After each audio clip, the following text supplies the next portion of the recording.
Hello guys, welcome to MS Solution. It's me, SDK. It's me, Adarsh from MS Solution. ഇനി എന്തിനോ വേറെ solution. മക്കളെ, ഇന്നത്തെ നമ്മളെ എക്സാമിന്റെ പേപ്പർ കിട്ടിയപ്പോണ്ടല്ലോ, സത്യത്തിൽ ഞാനും ആദർശ് സാറും ഉറക്കത്തിൽ നിന്ന് ഇങ്ങനെ എണീക്കുക അന്നേരം രാവിലത്തെ ഹോർലിക്സ് ലൈവ് കഴിഞ്ഞിട്ട് ആ സമയത്തുണ്ട് ആദർശ് സാർ ആ പേപ്പർ കണ്ടിട്ട് എൻ്റെ അടുത്ത് വന്നിട്ട് അടി സക്കേ എന്ന് പറഞ്ഞു. കാരണം എന്താ അറിയോ, നമ്മൾ പ്രഡിക്റ്റ് ചെയ്ത കാര്യങ്ങൾ പെർഫെക്റ്റ് പക്കാ ചോദ്യങ്ങൾ വന്നിട്ടുണ്ട് ഇല്ലേ സാറേ? ഭയങ്കര ഹാപ്പി ആയിട്ടിരിക്കും, ഭയങ്കര ഹാപ്പിയാണ്. MS-ന്റെ പ്രഡിക്ഷൻ എന്താന്നുള്ളത് കേരളക്കരയിലെ കുട്ടികൾ കണ്ടു. ഇന്നലത്തെ ലൈവിൽ മൊത്തം 1,15,000 ആൾക്കാർ ഇന്നലെ ലൈവ് കണ്ടിട്ടുണ്ടായിരുന്നു. അപ്പോ നമ്മളെ അടിപൊളിയായിട്ട് വലിയ സന്തോഷമുള്ള കാര്യം, വളരെ വലിയ സന്തോഷം. നിങ്ങളെ കൊണ്ട് എഴുതിപ്പിക്കാൻ കഴിഞ്ഞല്ലോ. ഓക്കെ, പിന്നെ നിങ്ങൾ 9ാം ക്ലാസ്സിൽ കണ്ട പേപ്പർ ആവൂല, ചെറിയ മാറ്റങ്ങളൊക്കെ ഉണ്ടോ? ഇന്നാലും നല്ല ചോദ്യങ്ങളൊക്കെ സെറ്റ് ആണെങ്കിലും എന്റെ കുട്ടിയൊക്കെ ഇന്നലെ പറഞ്ഞു തന്നിട്ടുണ്ടായിരുന്നു, ഇത് വരൂട്ടോ പറഞ്ഞതൊക്കെ വന്നിട്ടുണ്ട്. മോശമായിട്ടുണ്ടാവില്ല. ഇത് നമ്മൾ നേരത്തെ പറഞ്ഞ പോലെ തന്നെ ക്വസ്റ്റ്യന്റെ പാറ്റേൺ നല്ലപോലെ മാറിയിട്ടുണ്ട്. അതിന്റെ ഒരു ബുദ്ധിമുട്ട് എന്തായാലും ഉണ്ടാവും. കാരണം ഇങ്ങനെയൊന്നും ചിലപ്പോൾ പ്രതീക്ഷിക്കുന്നുണ്ടാവില്ല, ഈ രീതിയിലൊന്നും ചോദിക്കുന്നുള്ള ഒരിക്കലും പ്രതീക്ഷിക്കുന്നുണ്ടാവില്ല. പക്ഷെ നമ്മൾ ആ ഒരു ബുദ്ധിമുട്ടുണ്ടാവും. പറഞ്ഞ ടോപ്പിക് അത് നമ്മൾ സ്ട്രൈക്ക് ചെയ്യണമെന്നുണ്ടെങ്കിൽ സാധനം എന്താണ്? അതെ, നമ്മൾ എവിടെ പ്രശ്നം ചെയ്ത് പറഞ്ഞോ അത് ഇമ്പോർട്ടന്റ് ആയിട്ട് വന്നിട്ടുണ്ട്. 100% വന്നിട്ടുണ്ട്. വൈകുന്നേരം അതിന്റെ വേറെ വീഡിയോ വരുന്നുണ്ട്. ക്വസ്റ്റ്യൻ പേപ്പർ ലീക്ക്ഡ് അല്ല, hard work plus dedication. Yes, അതാണ് ഹാർഡ് വർക്ക് ബേസ് ഓഫ് പഠിച്ചതുകൊണ്ട്. മക്കളെ, നിങ്ങൾ എഫേർട്ട് ഉണ്ട്, നിങ്ങൾ ഒരുപാട് ഫയറുകളും നിങ്ങൾ ഒരുപാട് നല്ല പാടിപ്പറയലുകളും പുകയ്ത്തലുകളുമാണ് ഞങ്ങൾക്ക് കിട്ടിയ ഏറ്റവും വലിയ ഊർജം. ഒരു വണ്ടി ഓടെങ്കിൽ പെട്രോൾ വേണം പറഞ്ഞ പോലെ നിങ്ങളെ പ്രൊമോഷനുകള്, നിങ്ങളെ മോട്ടറാക്കലുകളാണ് ഞങ്ങളെ പ്രൊമോട്ട് ചെയ്തിട്ടുള്ളത് അല്ലേ? യെസ്. അപ്പൊ നമുക്ക് നേരെ ക്വസ്റ്റ്യനിലേക്ക് കടക്കാം. ഒന്നാമത്തെ ക്വസ്റ്റ്യൻ ജോഗ്രഫിയുമായി ബന്ധപ്പെട്ടതാണ്. Identify the climatic region in which the confidence evergreen trees are common. നമ്മുടെ ഈ ദേവദാരു പോലത്തെ മരങ്ങളൊക്കെ ഉണ്ടല്ലോ, അതൊക്കെ ഏറ്റവും കൂടുതൽ കോമൺ ആയിട്ട് കിടക്കുന്ന ഒരു ക്ലൈമാറ്റിക് റീജിയൻ എവിടെയാണ് ചോദിച്ചിട്ടുള്ളത്. അപ്പോൾ നമുക്കറിയാം അതിന്റെ ആൻസർ. കുറെ ക്ലൈമാറ്റിക് റീജിയൻ നാളെ കൊടുത്തിട്ടുണ്ട്. അതിന്റെ ആൻസർ എന്ന് പറഞ്ഞാൽ ടൈഗ റീജിയൻ ആണ്. കാരണം അത് ടൈഗ എന്ന് പറയുന്ന പേര് തന്നെ വന്നിട്ടുള്ളത് ഈ മരങ്ങളുടെ പേരിലാണ്. റഷ്യൻ പദമാണ് സത്യത്തിൽ ടൈഗ എന്ന് പറയുന്നത്. അപ്പോൾ അത് നമ്മൾ കുട്ടികൾക്ക് എഴുതാൻ കഴിയുന്ന ഒരു കാര്യം. രണ്ടാമത്തെ നമ്മൾ ഇന്നലെ പറഞ്ഞിട്ടുള്ള ഒരു കാര്യമായിരുന്നു സ്കൾപ്ചർ, ശില്പകലയുമായി ബന്ധപ്പെട്ടില്ലേ? Find out those related with Donatello from among the following. താഴെ പറയുന്നതിൽ ഡൊണാഡലോയുമായി ബന്ധപ്പെട്ട ശില്പകലകൾ ഏതൊക്കെയാണെന്ന് ചോദിച്ചിട്ടുള്ള മക്കളെ.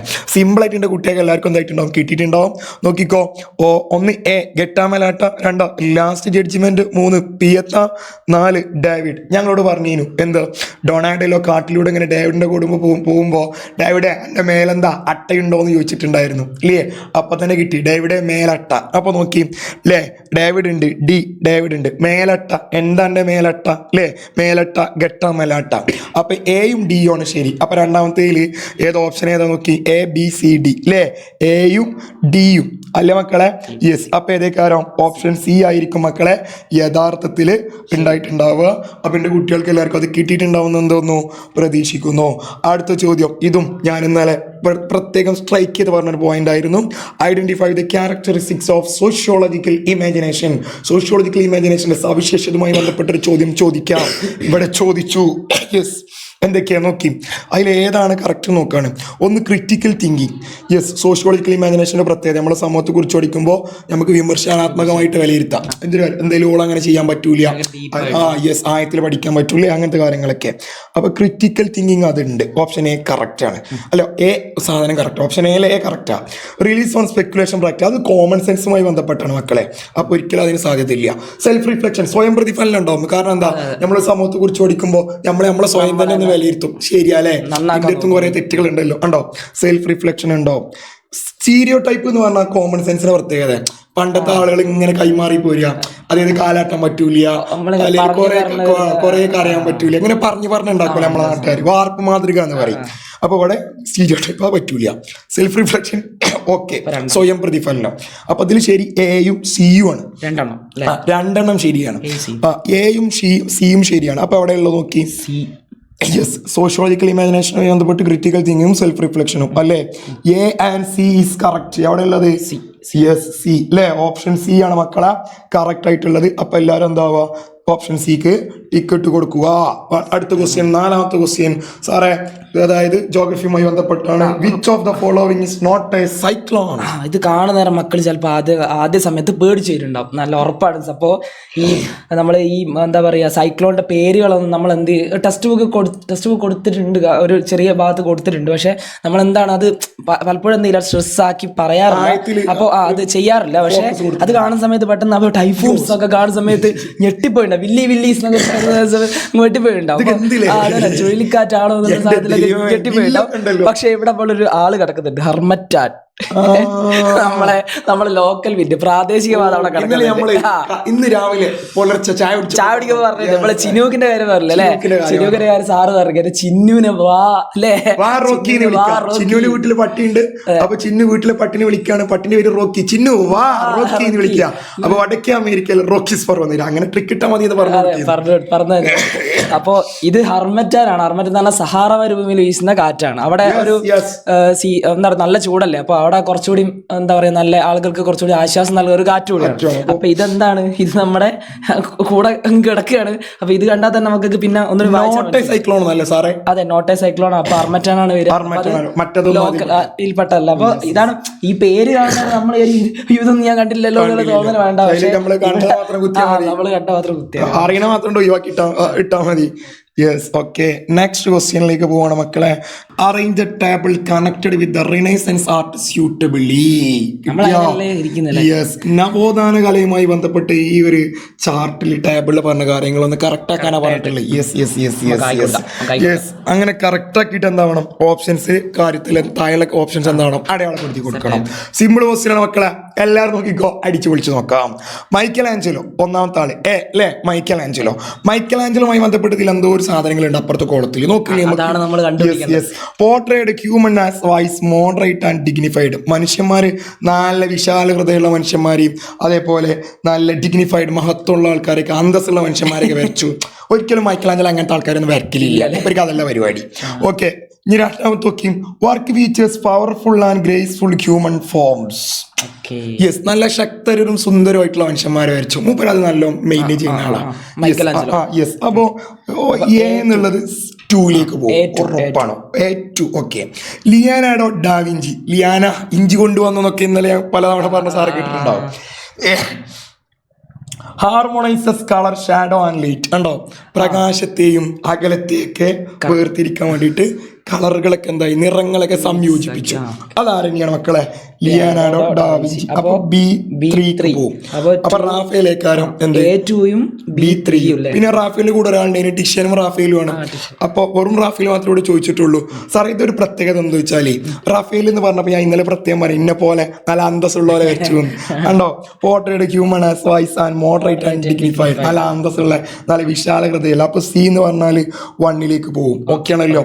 അപ്പൊ A2 B3 C1 A2 B3 C1 ഏതൊക്കെയാരും sir കണ്ടുപിടിക്കും. ഒന്ന് കിട്ടിയൊക്കെ കിട്ടി, അവിടെ ഒന്ന് കിട്ടുന്നുണ്ട്. ഒറ്റ ഒന്നും കിട്ടിയാൽ മക്കളെ ഒക്കെ കിട്ടും. കോപ്പി അടിക്കാനല്ല സുഖം, കോപ്പി അടിക്കാനാ സുഖം. സത്യത്തില് ക്വസ്റ്റ്യൻ പേപ്പറിന്റെ പാറ്റേൺ മാറിക്കണമെങ്കിലും മക്കൾ ഒരു കാര്യം വെച്ചാൽ മതി. പണ്ടൊക്കെ ഇങ്ങനെ കാട്ടണം 1 2 3 4 യോജിപ്പിക്കുന്ന അല്ലെങ്കിൽ വരച്ച് കാണിച്ചു കൊടുക്കുക ബാക്കൊക്കെ. ഇപ്പൊ അതിന്റെ ആവശ്യമൊന്നുമില്ല മക്കളെ. ഈയിടെ 5ാമത്തെ ഉത്തരം ഏതാ അല്ലെങ്കിൽ 5ാമത്തെ ആൻസർ ഏതാ ചോദിച്ചാ 5 4 D. ഓക്കെ, കിട്ടി. പ്രിയപ്പെട്ട സുഹൃത്തുക്കളെ, ഇത് പരിശീലനമില്ലാതെ ഒരിക്കലും ചെയ്യാൻ സാധിക്കില്ല. ആരും വീട്ടിൽ വെച്ചതായിരിക്കും, ആരും അനുകരിക്കരുത്. ഓക്കെ ഓക്കെ അല്ലേ. അടുത്ത് നോക്കിക്കോ, സിമ്പിൾ ആയിട്ടോ. നമ്മൾ അടി സക്കിക്ക് പോവാണ്. Identify the Bourbon king who declared I am the state. ഞാനാണ് രാഷ്ട്രം പറഞ്ഞത് ആരാണ്? ഇതേ 6ാം ക്ലാസ്സിലും 7ാം ക്ലാസ്സിലും വരെ പലതവണ ചോദിക്കണം. ഓക്കെ, നെപ്പോളിയൻ എന്തായാലും അതെ നെപ്പോളിയൻ എന്തായാലും പെടൂല, കാരണം അയാൾ ബൂർബൻ രാജവംശത്തിൽ പെട്ടതല്ല, ബാർബർമാരുടെ കൂട്ടത്തിലെ അയാളില്ല. അപ്പൊ നോക്കി, ലൂയി 40 ലൂയി 50 ലൂയി 60. ഞാനാണ് രാഷ്ട്രം എന്ന് പറഞ്ഞത് മക്കളെ. ലൂയി 14 ഞാനാണ് രാഷ്ട്രം എന്ന് പറഞ്ഞത് അല്ലെ. ഇവളാരേക്കാരം നിങ്ങൾ പറഞ്ഞു സാറേ? Louis 14. Option B C D A ഏതേക്കാരം? ലൂയി 14. യെസ്, സാർ പറയൂ. Option B. യെസ്, കുത്തിക്കോ മക്കളെ. 5 1 4. എനിക്ക് റോമനൊക്കെ കൺഫ്യൂഷൻ ആയതുകൊണ്ട് സാറും കൊണ്ട് പറയിപ്പിച്ചേ. ഓക്കെ വെറുതെ പറഞ്ഞോ, ഞങ്ങള് കംപ്ലീറ്റ് ആണ്. അടുത്ത ചോദ്യം നോക്കിക്കോളി. Identify the process of examining. വിലയിരുത്തുന്ന പ്രോസസ് എന്ത്? How social relationship, social institution, geography പോയിരുന്നു sir, social structure and social problem are affected individual and society. അതായത് സാമൂഹിക ബന്ധങ്ങൾ, സാമൂഹിക സ്ഥാപനങ്ങൾ, സാമൂഹിക ഘടന, സാമൂഹിക പ്രശ്നം എന്നിവ ആരൊക്കെ വ്യക്തികളെയും സമൂഹത്തെയും എങ്ങനെ ബാധിക്കുന്നു? ഞാൻ അങ്ങനെ ഒരു കോഡ് അത് പറഞ്ഞു കൊടുത്ത സാധനം കിട്ടി. ഇതിന് വിളിക്കണ പേരെന്താ? സാമൂഹിക വിശകലനം. ഇംഗ്ലീഷുകാർക്ക് പറഞ്ഞു കൊടുത്തിന് social analysis equal to social relation institution problem structure affected അല്ലേ? അഫക്ട് ചെയ്യുന്നുണ്ട് ആരെ? Individuals and society. ഇത് പഠിച്ച മക്കളെ സാധനം സെറ്റാ. നമുക്കറിയാം സോഷ്യൽ അനാലിസിസ്, സാമൂഹിക വിശകലനം. അതായത് ഏഴാമത്തെ ഓപ്ഷൻ ഡി സാധനം സെറ്റ്. പെർഫെക്റ്റ്. യെസ്. ഇനി എട്ടാമത്തത് കേട്ടോ, find out the correct pairs, അതായത് ശരിയായ ജോഡികൾ കണ്ടെത്തുക. ഒന്നാമത്തെ എന്താ വെച്ചാൽ തോമസ് മൂർ. അതൊക്കെ നമ്മുടെ സാഹിത്യത്തിന്റെ ഭാഗത്ത് നിന്ന് വന്നതാണ്, ലിറ്ററേച്ചറിന്റെ ഭാഗത്ത് നിന്ന് വന്നതാണ്. തോമസ് മൂറിന്റെ പ്രധാനപ്പെട്ട രചന ഉട്ടോപ്പിയാണ്. ശരിയാണ്, കറക്റ്റ്, ശരിയാണ്. ഒരിക്കലും വരില്ല ഈ കൂട്ടത്തിൽ മുമ്പ് ചേരൂല. യെസ്. അടുത്തത് ഇറാസ്മസിന്റെ വർക്കാണ് ഇൻ പ്രൈസ് ഓഫ് ഫോളി. അത് കറക്റ്റാ കണ്ടോ. ഡി എന്തായാലും ജോഫ്രി ചോസർ അതല്ല, അത് കാൻഡൻബറിയാ. കാരണം ജോഫ്രിക്ക് കാൻഡൻബറി ഡയറി എനിക്ക് ഇഷ്ടമുള്ളൂ, അങ്ങനെ ആലിച്ചാൽ മതി. അപ്പൊ എന്തായാലും അത് തെറ്റാ. അപ്പൊ ഓപ്ഷൻ എയും സിയും ആണ് കറക്റ്റ്. അപ്പൊ അത് ഓപ്ഷനിൽ ഏതേക്കാരം? എ ആൻഡ് സി ആണ് കറക്റ്റ്. സാർ പറയും സാറിന് ഒരു മാർക്ക് കിട്ടി മക്കളെ, സാറിന് ഒരു മാർക്ക് കിട്ടി. Other sir full A plus വാങ്ങും ഉറപ്പാ. അപ്പൊ 8 ഡി സെറ്റ്. ഒമ്പതാമത്തെ ക്വസ്റ്റ്യനിലേക്ക് കടക്കുകയാണ്.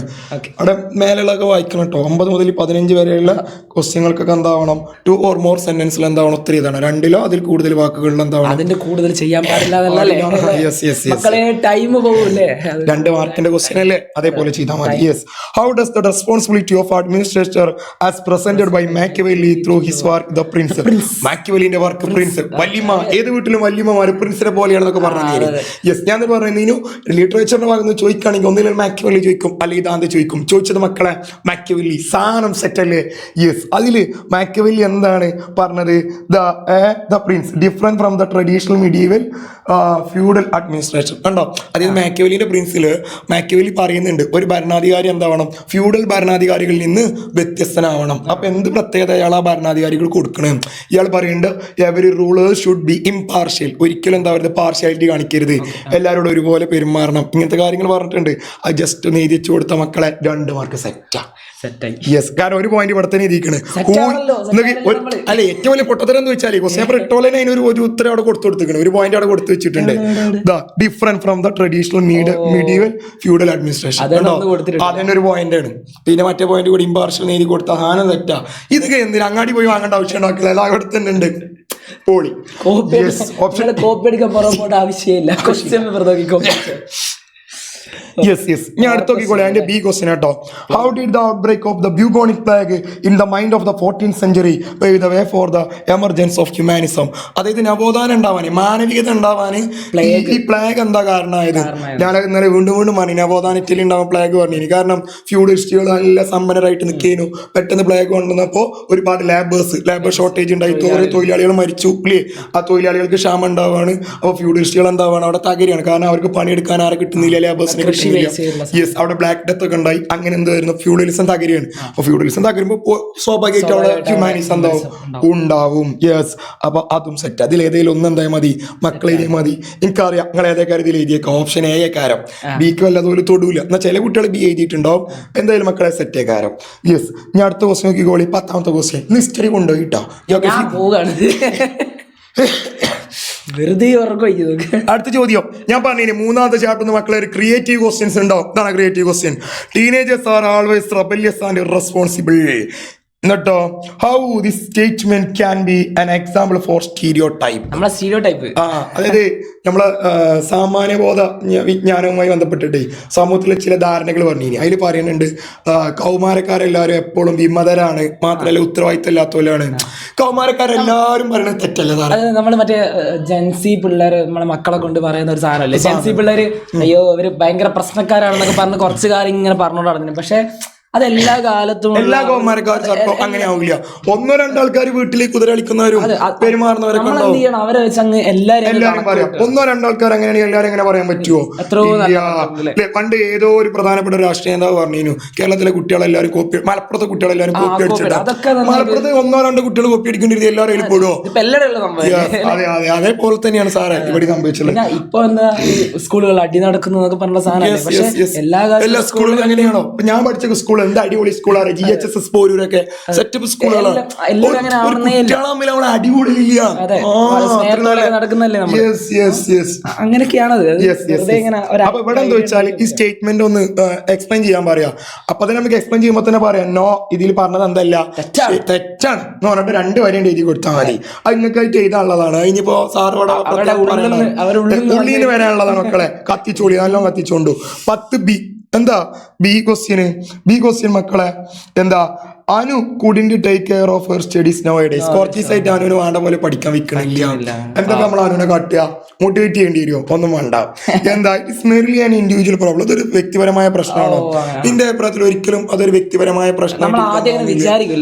പക്ഷെ അനുവിന് മാത്രമല്ല, ഒരുപാട് ആൾക്കാർക്ക് ഈ ഒരു പ്രശ്നം ഉണ്ടാവുന്നുണ്ട്. What other factors might have influenced her? എന്തൊക്കെ ഘടകങ്ങളാണ് ഓളെ ഈ ഒരു പ്രശ്നത്തിന് പിന്നിലുള്ളത്? ഇത് നമുക്ക് എഴുതാൻ പറ്റണം. ചിലപ്പോൾ ഫാമിലി ഇഷ്യൂസ് ആവാം, അല്ലെങ്കിൽ പിയർ ഗ്രൂപ്പ്സിന്റെ അടുത്തുള്ള പ്രശ്നങ്ങളെക്കാരം, അല്ലെങ്കിൽ ഡ്രഗ്സ് ഏക്കാരം, അല്ലെങ്കിൽ ഹാബിറ്റ് ഏക്കാരം. കണ്ടോ, ഡ്രഗ്സ് അടിച്ചവന് പഠിക്കാൻ കഴിയോ? ഇല്ല. വീട്ടിലൊന്നും അച്ഛനമ്മയും അച്ഛനെയാണ് പഠിക്കാൻ കഴിയോ? ഇല്ല. ഇതൊക്കെ എന്റെ മക്കൾക്ക് ഉണ്ടല്ലോ, നല്ല നല്ല അങ്ങനെ മണിയായിട്ട് എഴുതാൻ കഴിയുന്ന. പൊളി മക്കളെ, പൊളി. യെസ്. അപ്പൊ സാമ്പത്തികമായിട്ടുള്ള പ്രശ്നങ്ങൾ, കാരണം വീട്ടിൽ അച്ഛൻ കടം വാങ്ങുമ്പോഴൊക്കെ മക്കൾക്ക് ഭയങ്കര സങ്കടക്കാരം, അല്ലെങ്കിൽ ഭക്ഷണം വാങ്ങാനോ അല്ലെങ്കിൽ മറ്റുള്ള ഒന്നും കിട്ടിയില്ല എന്നുണ്ടെങ്കിൽ. നമ്മളൊക്കെ പണ്ട് പറയില്ലായിരുന്നു, നമുക്കൊരു ബാഗ് പോലും, നമ്മളൊക്കെ ഒരു ബാഗ് ചിലപ്പോൾ ഒരു 3-4 ക്ലാസ് ഇങ്ങനെ ഒരുമിച്ചൊക്കെ ഇട്ട് പോയിട്ടുണ്ടാവും. ചിലപ്പോ അത് ഇപ്പത്തെ മക്കൾക്ക് കുറെ ചിലപ്പോ അങ്ങനെയുള്ള മക്കൾ ഉണ്ടാവും. കറക്റ്റായിട്ട് ഇപ്പൊ ഒരു നല്ല ബാഗ് പോലും വാങ്ങാൻ പറ്റാത്ത കുട്ടികളടക്കം ഉണ്ടാവും. അതടക്കം ചിലപ്പോ അവരുടെ വിദ്യാഭ്യാസത്തെ ബാധിക്കുന്നതായിട്ട് എന്താ പറയാ, ഒരു ഒറ്റപ്പെടുന്ന സ്ഥിതിയൊക്കെ അതിന്റെ ഭാഗമായിട്ട് ഉണ്ടാവും. കൂട്ടുകാരുടെ ഒറ്റപ്പെടലൊക്കെ അതിന്റെ ഭാഗമായിട്ടുണ്ടാവും. അപ്പൊ അതൊക്കെ കുട്ടികളെ പഠനത്തെ എന്താവുന്നുണ്ട്, ബാധിക്കുന്നുണ്ട്. ഇതൊക്കെ നിങ്ങൾക്ക് മക്കളെ നല്ല ഉഷാറായിട്ട് എഴുതാൻ കഴിയുന്ന കേട്ടോ. ഓക്കെ, ഞാൻ പറഞ്ഞ ക്രിയേറ്റീവ് ക്വസ്റ്റ്യൻ അതിൽ വന്ന ക്വസ്റ്റ്യൻ ആണ് കേട്ടോ. യെസ്, നോക്കി. ഓക്കെ, ഇനി ആദർ സാറിന് പോയി 11ാമത്തെ ക്വസ്റ്റ്യനിലേക്ക് കിടക്കുന്നു. ആദർ സാർ, ദൈവമേ വന്നല്ലോ. അയ്യോ മക്കളെ ഇതാണ് ജോഗ്രഫിയിൽ നമ്മൾ വന്നിട്ടിരുന്ന, ഇത് നമ്മുടെ പ്രഡിക്ഷൻ ക്വസ്റ്റ്യൻ ആയിരുന്നു മക്കളെ. അതാണ് ഏറ്റവും വലിയ സന്തോഷം. അതായത് ആ ക്ലൗഡ്സിനെ കുറിച്ചുള്ള ചോദ്യമാണ് കേട്ടോ. ക്ലൗഡ് മേഘങ്ങൾ വരും എന്നുള്ള രീതിയിൽ നമ്മൾ ഇന്നലെ രാത്രി ഇറക്കിയതും ഓൾറെഡി നമ്മൾ ഡിസ്കസ് ചെയ്തു. അതെ, നമ്മൾ ഓൾറെഡി പറഞ്ഞാണ്. അത് കഴിഞ്ഞിട്ട് നമ്മൾ എന്ത് ചെയ്തു, MS ആയിട്ട് നിന്നിട്ട് നമ്മൾ എന്ത് ചെയ്തു, വീണ്ടും അത് പ്രഡിക്ഷൻ ആയിട്ട് പറയുകയും ചെയ്തു. ഇന്ന് ക്ലൗഡ്